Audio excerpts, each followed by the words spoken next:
So hello everyone, welcome to our channel EduPro ICSE Class 9. In this channel we will cover all these subjects of Class 9. So today we are going to cover a chapter of mathematics from the unit 1 which is rational and irrational number. So पहले हम ये जानते हैं rational number होता क्या है.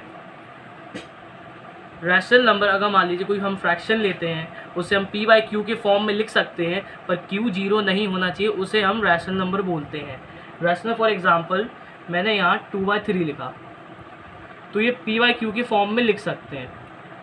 For example एक और ले लेते हैं, जैसे कि -4/6, 6/8, 8/7. तो ये सारे नंबर रैशनल नंबर होते हैं और इसके अंदर एक कंडीशन रहती है कि जो भी रैशनल नंबर लिखेंगे उनका डिनोमिनेटर जीरो नहीं होना चाहिए. जैसे कि यहाँ पे आप स्टेटमेंट पढ़ सकते हैं, number that can be written in the form of p by q and q does not equals to 0. सो इसके हिसाब से देखा जाए तो 8/0 रैशनल नंबर नहीं है, क्योंकि अगर हम इसे डिवाइड करेंगे तो इसकी जो वैल्यू आएगी वो अनआइडेंटिफाई आएगी. ओके, सो पहले रैशनल नंबर को चैप्टर स्टार्ट करने से पहले हमें रैशनल नंबर के और पार्ट्स हमें पढ़ने पड़ेंगे. तो सबसे पहले रियल नंबर्स आते हैं. रैशनल नंबर से पहले जो नंबर हम नंबर लाइन पर रिप्रेजेंट कर सकते हैं उन्हें हम रियल नंबर्स बोलते हैं. उसके बाद रियल नंबर्स के दो पार्ट होते हैं, रैशनल नंबर और इरैशनल नंबर. रैशनल नंबर को हम क्यू से डिनोट करते हैं. Okay, for example 1, 2, 3, -1, -2, -3, 8/5, 2/9, 2/9 and etcetera. अब इरैशनल नंबर को हम क्यू और ऊपर बार से रिप्रेजेंट करते हैं. For example √5, √3, pi etcetera. Irrational number वो नंबर होते हैं जिनका कोई एग्जैक्ट वैल्यू नहीं निकल सकता है. इसको हम अभी आगे जाके पढ़ेंगे. पहले हम रैशनल नंबर की कुछ प्रॉपर्टीज कवर कर लेते हैं. रैशनल नंबर आर टर्मिनेटिंग और रिकरिंग डेसिमल्स. अब ये लाइन का मतलब क्या है? फॉर एग्जांपल मैंने लिया 4/2. ठीक, तो 4/2 को हम कैंसिल आउट करके 2 लिख सकते हैं, तो यानी कि ये 2/1 भी लिख सकते हैं, तो एक रैशनल नंबर हो गया. फॉर एग्जांपल मैंने ले लिया 10/3. ओके, तो इसको हम 3.333 लिख सकते हैं, ये भी एक रैशनल नंबर है. अब कुछ लोग इसमें कंफ्यूज हो गए होंगे जो ये चैप्टर पहले कवर कर चुके होंगे कि इसके अंदर हमने नॉन टर्मिनेटिंग नॉन रिकरिंग पढ़ा होगा. पहले मैं ये बताना चाहता हूँ कि नॉन टर्मिनेटिंग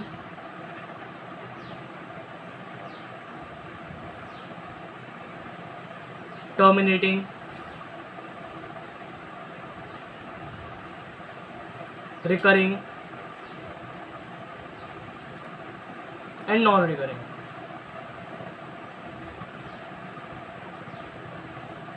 ये टर्म्स आपको पहले से ही क्लियर होनी चाहिए, नहीं तो आप कंफ्यूज रहेंगे हर क्वेश्चन के अंदर.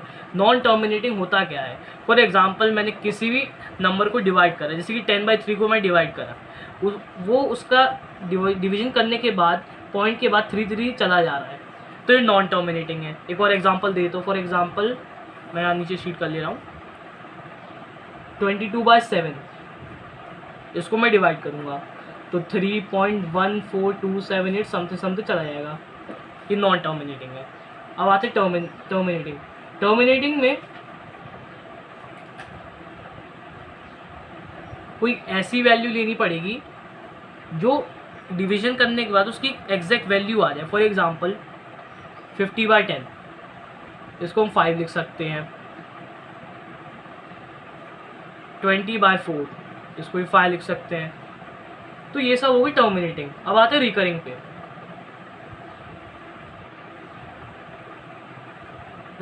रिकरिंग फॉर एग्जांपल मैंने ले लिया ये 10/3 ले लेते हैं, तो इसके अंदर डेसिमल के बाद एक कॉमन वैल्यू रिकर हो रही है. यहाँ पे 3 रिकर होता है, इसका मतलब एक ही सेम वैल्यू या दो वैल्यू, जैसे कि मान लीजिए 3.272727, यहाँ पे पैटर्न पे रिकर हो रहा है एक्चुअली. तो इस जो नंबर अपने डेसिमल पॉइंट के बाद एक पैटर्न में रिकर होते हैं, फॉर एग्जांपल 3333, 2727, 4949, तो उन्हें हम बोलते हैं रिकरिंग नंबर्स. अब आते हैं नॉन रिकरिंग पे.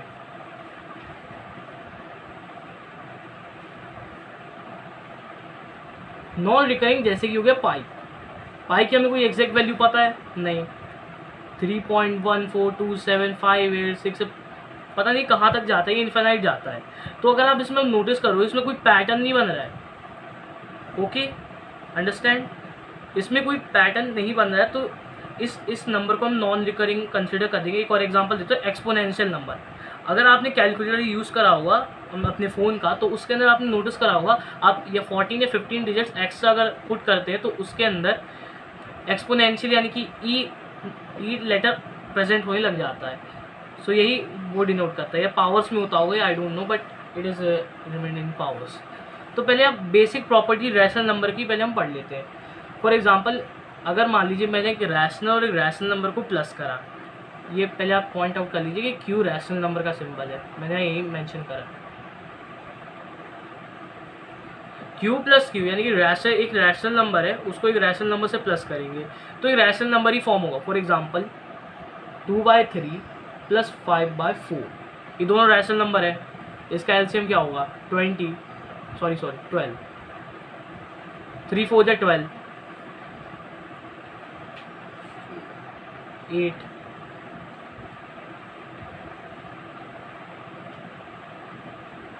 सो उसको हम ऐड करेंगे तो उसके बाद 23/12 आ रहा है, जो कि रैशनल नंबर है, क्योंकि हम इसे p/q के फॉर्म में रिप्रेजेंट कर सकते हैं।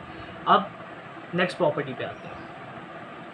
एक रैशनल नंबर को अगर हम माइनस करेंगे रैशनल नंबर से, तो फिर वो रैशनल नंबर ही प्रेजेंट करेगा। फॉर एग्जांपल 3 - 2 1 आ रहा है। अब कुछ लोग पूछेंगे रैशनल नंबर कहाँ से है, डिनोमिनेटर में 1 तो आएगा ना, ऑब्वियसली। तो यानी कि कोई से भी तुम रैशनल नंबर को ले लो, कोई से भी, उनको अगर माइनस करोगे रैशनल नंबर से तो भी रैशनल नंबर ही फॉर्म होगा। अब आते हैं नेक्स्ट प्रॉपर्टी पे, q × q = q। इसका मतलब है अगर किसी भी रैशनल नंबर को तुम एक रैशनल नंबर से मल्टीप्लाई करते हो तो भी वो रैशनल नंबर ही फॉर्म करेगा।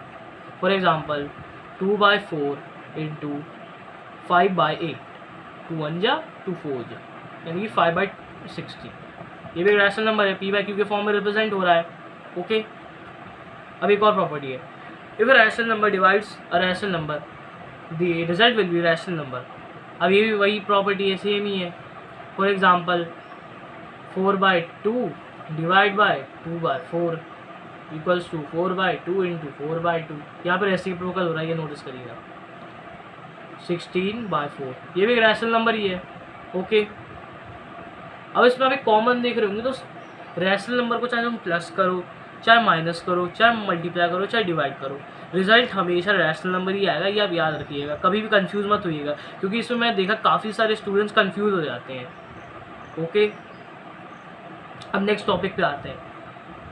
आपने पहले ये सब पढ़ लिया, non terminating, terminating, recurring, non recurring, okay. तो इसी से अब अगली प्रॉपर्टी आती है, how to identify that a rational number is terminating और नॉन टर्मिनेटिंग।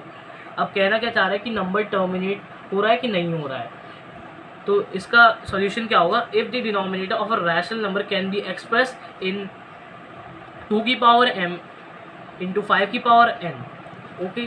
तो मतलब ये कहना चाह रहा है, अगर मान लो आप किसी भी नंबर को फैक्टराइज करोगे डिनोमिनेटर को, जैसे कि मान लीजिए 12/5 है, 12/75, तो 75 को अपन क्या लिख सकते हैं, 3 × 5 × 5, तो यहाँ पे आप देख सकते हैं 3 की पावर 1 × 5 की पावर 2 आ रहा है, ओके।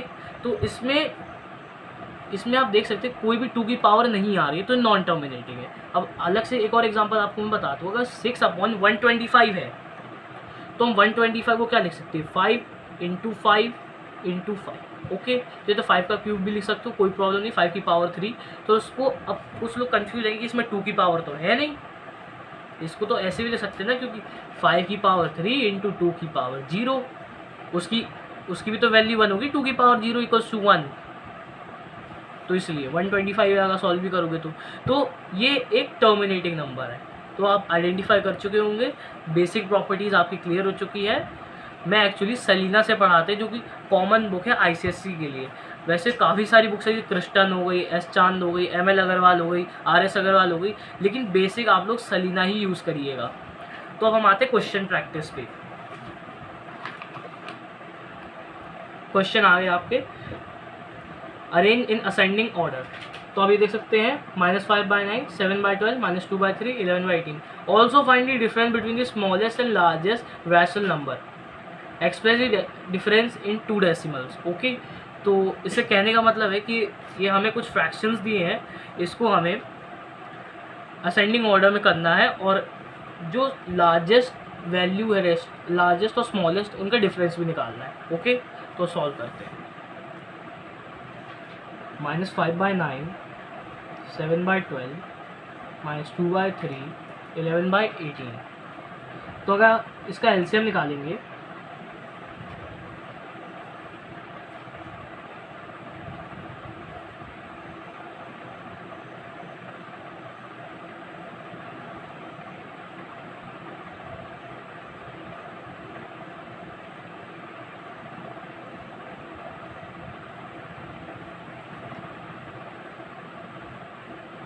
तो इसका एलसीएम आ रहा है 36।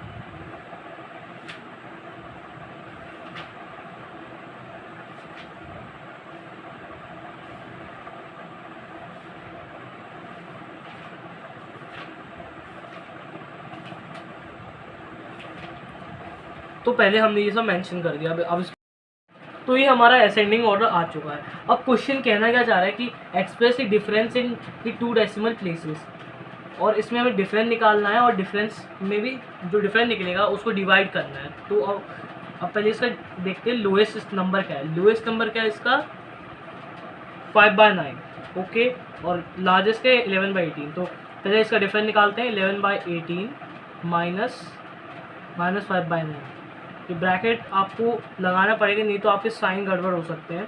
तो 11/18 प्लस 5/9,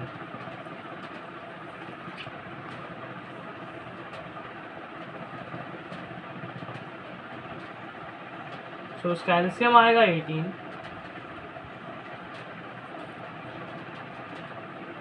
तो इसका आ रहा है 21/18।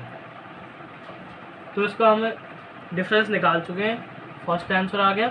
अब सेकंड में उसने कहा है कि इसको 2 डेसिमल प्लेसेस तक रिप्रेजेंट करना है। तो 21/18 को हम अगर 3 से कैंसिल करेंगे तो 3 6 18 और 3 7 20, 7/6, 1.1।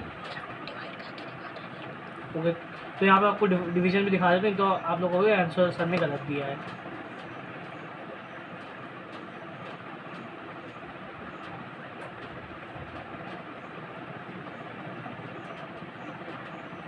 तो ये 1.16 समथिंग आ रहा है, तो ये अपना आंसर हो गया।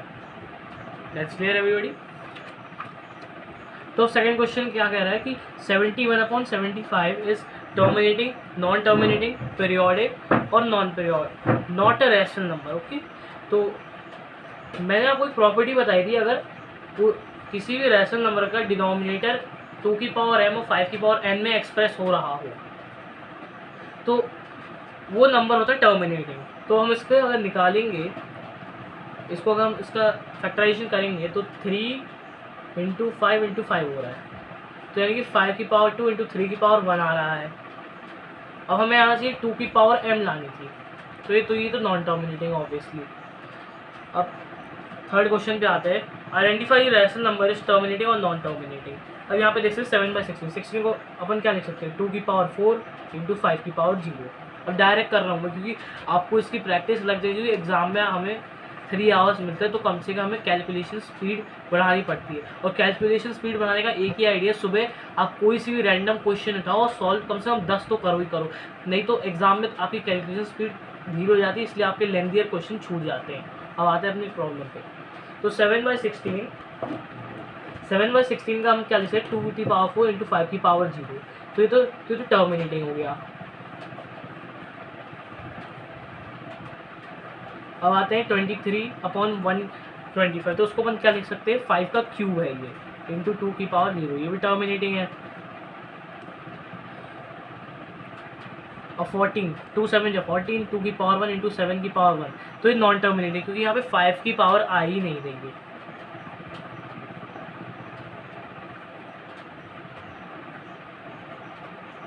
अब आते हैं 32/45। अब इसका डिनोमिनेटर में 45 है, तो उसको हम क्या लिख सकते हैं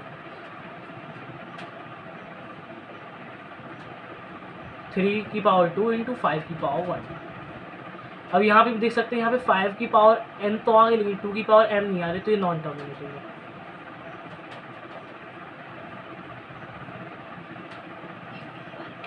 ओके, अब आते फोर्थ क्वेश्चन पे, जो आपका रहेगा होमवर्क, आपको ये सॉल्व करना है। फिफ्थ वाले में फिफ्थ भी होमवर्क, क्योंकि ये पहले क्वेश्चन की तरह ही सेम है। सो अगर आपको वीडियो अच्छी लगी हो तो कमेंट करिएगा, लाइक करिएगा, शेयर करिएगा, सब्सक्राइब करिएगा, और इस चैनल पे आप सारे सब्जेक्ट्स की वीडियो देख सकते हैं। So thanks for watching, bye everybody.